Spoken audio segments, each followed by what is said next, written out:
Everyone இன்னைக்கும் நம்ம ஒரு இன்ட்ரெஸ்டிங் அண்ட் யூஸ்ஃபுல்லான டாபிக் பற்றி தான் பார்க்க போகிறோம். எக்ஸலில் இருக்கிற சில இம்பார்ட்டண்டான ஃபங்க்ஷன்ஸ் அண்டு உங்களுடைய ஏஜை எப்படி எக்ஸலில் கேல்குலேட் பண்ணுறது அப்படின்றதையும் நம்ம வீடியோட எண்டிங்கில் பார்க்கலாம். ஸோ வாங்க வீடியோக்குள்ளே போகலாம். ஃபஸ்ட்டு நம்ம பார்க்க போகிற function upper. So upper function என்ன பண்ணுது அப்படின்னு பார்த்தீங்கன்னா, ஒரு வேர்டை அப்பர் கேஸில் மாற்றுறதுக்கு, அதாவது கேப்சல் லெட்டரில் மாற்றுறதுக்கு இந்த அப்பர் ஃபங்க்ஷன் யூஸ்ஃபுல்லாக இருக்குது. இது எங்கே யூஸ் ஆகும் அப்படின்னு பார்த்தீங்கன்னா, இப்போ நீங்கள் ஒரு டேட்டாவை ஃபுல்லாக டைப் பண்ணி வச்சிட்டீங்க. ஸோ உங்கள் எம்ப்ளாயர் வந்து அதை அப்பரில் மாற்ற சொல்லலாம், அதாவது கேப்சல் லெட்டரில் எல்லாத்தையும் மாற்றுங்க அப்படின்னு கேட்கும்போது நம்ம எல்லாத்தையும் அழிச்சிட்டு திருப்பியும் ஃபஸ்ட்லேருந்து டைப் பண்ணுறதுக்கு கஷ்டமாக இருக்கும். ஸோ அப்பர் ஃபங்க்ஷன் மூலயமா நம்ம அதை ஈஸியாக முடிச்சிடலாம். So upper function equal to Appar அப்படின்னு கொடுத்துட்டு, ஸோ நீங்கள் எந்த வேர்டை வந்து அப்பர் கேஸ்க்கு மாற்ற போகிறீங்களோ அதை செலக்ட் பண்ணிவிட்டு நீங்கள் என்டர் கொடுத்தீங்கன்னா ஸோ உங்களுடைய வேர்டு வந்து அப்பர் கேஸில் மாறிடும். ஸோ இதை மாதிரி நீங்கள் மொத்த வேர்டையும் வந்து அப்பர் கேஸ்க்கு மாற்றிக்கலாம். நெக்ஸ்ட் நம்ம பார்க்க போகிறது லோவர் ஃபங்க்ஷன். லோவர் ஃபங்க்ஷன் என்ன பண்ணுது அப்படின்னு பார்த்தீங்கன்னா, எல்லா வேர்டையுமே ஸ்மால் லெட்டர் வேர்ட்ஸாக, கேப் ஸ்மால் இருக்குல்ல, ஸ்மால் லெட்டர் வேர்ட்ஸாக மாற்றுறதுக்கு லோவர் ஃபங்க்ஷன் யூஸ் ஆகுது. ஈக்குவல் டு லோவர் ஃபங்க்ஷன் கொடுத்துட்டு, ஸோ எந்த வேர்டை லோவராக மாற்ற போகிறீங்களோ அந்த வேர்டை செலக்ட் பண்ணிவிட்டு ஸோ நீங்கள் க்ளோஸ் ப்ராக்கெட் கொடுத்து என்டர் பண்ணிங்கன்னா அது லோவர் கேஸில் மாற்றி தந்துடும். நெக்ஸ்ட்டு நம்ம பார்க்க போகிற function proper function. Proper function என்ன பண்ணுது அப்படின்னு பார்த்தீங்கன்னா, ப்ராப்பர் கேஸ், அதாவது ஃபஸ்ட்டு லெட்டர் மட்டும் கேப்ஸு, மற்றதெல்லாம் ஸ்மாலில் இருக்கும். So equal to proper function அப்படின்னு கொடுத்துட்டு, ஸோ எந்த வேர்டை ப்ராப்பர் கேஸாக மாற்றினீங்களோ அதை செலக்ட் பண்ணிவிட்டு க்ளோஸ் ப்ராக்கெட் கொடுத்து என்டர் கொடுத்தீங்கன்னா ஸோ அது ப்ராப்பர் கேஸாக மாற்றிடும். ஸோ இதை மாதிரி நீங்கள் மற்ற வேர்ட்ஸையும் பண்ணிக்கலாம். நெக்ஸ்ட்டு நம்ம பார்க்க போகிற ஃபங்க்ஷன் நவ் ஃபங்க்ஷன். ஸோ இந்த நவ் ஃபங்க்ஷன் எதுக்கு யூஸ் ஆகுது அப்படின்னு பார்த்தீங்கன்னா, இன்றைக்கான டேட் அண்டு டைமை கேல்குலேட் பண்ணுறதுக்கு சொல்கிறதுக்கு தான் இந்த நவ் ஃபங்க்ஷன் யூஸ் ஆகுது. இப்போ நீங்கள் நவ்னு கொடுத்து ஓப்பன் ப்ராக்கெட் கொடுத்து க்ளோஸ் ப்ராக்கெட் கொடுத்து என்டர் கொடுத்தீங்கன்னா இன்றைக்கான டேட் அண்டு டைமை அது சொல்லும்.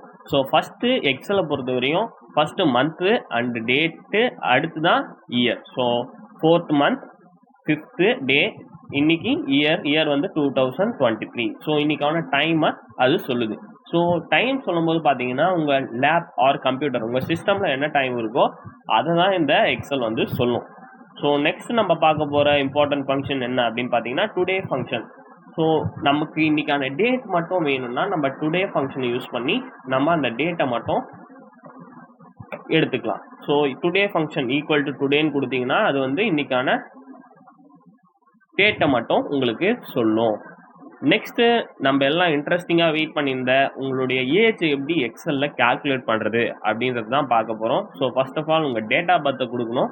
First month and date and 2003. So ரேண்டமாக என்னோட டேட் ஆஃப் பர்த்தே நான் இங்கே கொடுத்துருக்கேன். ஸோ 11/10/2023.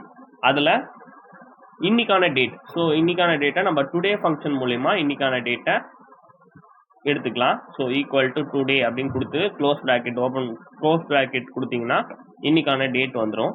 ஸோ இந்த ஏஜ் கேல்குலேட் பண்ணுறது ஆர் ஒரு 2 வருஷத்துக்கு இருக்க மந்த்தை கேல்குலேட் பண்ணுறதுக்கு ஆர் 2 வருஷத்துக்கு நடுவில் இருக்கிற டேவை கேல்குலேட் பண்ணுறதுக்கு யூஸ் பண்ணுற ஃபங்க்ஷன் பேர் என்னன்னா datedif. இந்த datedif ஃபங்க்ஷன் மூலயமா 2 வருஷத்துக்கு நடுவில் இருக்கிற மந்த்து, டேஸ் அண்டு இயரை நம்ம ஈஸியாக கேல்குலேட் பண்ண முடியும். ஸோ இங்கே ஏஜை கேல்குலேட் பண்ணுறதுக்கு நம்ம இயரை கேல்குலேட் பண்ணலாம். ஸோ ஈக்குவல் டு datedif இஃப்னு கொடுத்துட்டு ஓப்பன் ப்ராக்கெட். ஸோ ஃபஸ்ட்டு உங்களுடைய டேட் ஆஃப் பர்த் கமா, அப்புறம் இன்னைக்கான டேட்டு கமா, உங்களுக்கு இப்போ என்ன வேணும், 2 இயர் தான் வேணும். ஸோ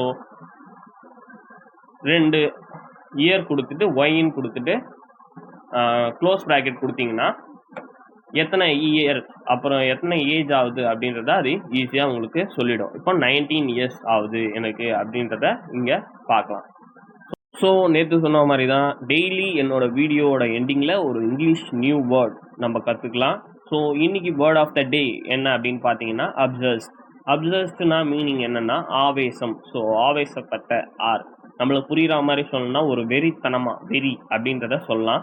ஸோ ஒரு எக்ஸாம்பிள் பார்க்கலாம். She was obsessed with her car. So அவள் வந்து கார் மேலே வெறியாக இருக்கா, ஆவேசமாக இருக்கா he always obsessing over money. So அவன் வந்து பணத்து மேலே எப்போதுமே வெறித்தனமாக இருப்பான், ஆவேசமாக இருப்பான் அப்படின்றது தான் இதுக்கான மீனிங்.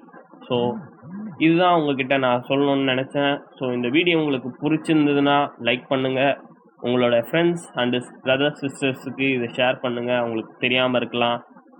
தொடர்ந்து இந்த வீடியோ மூலயமா சந்திப்போம். நன்றி.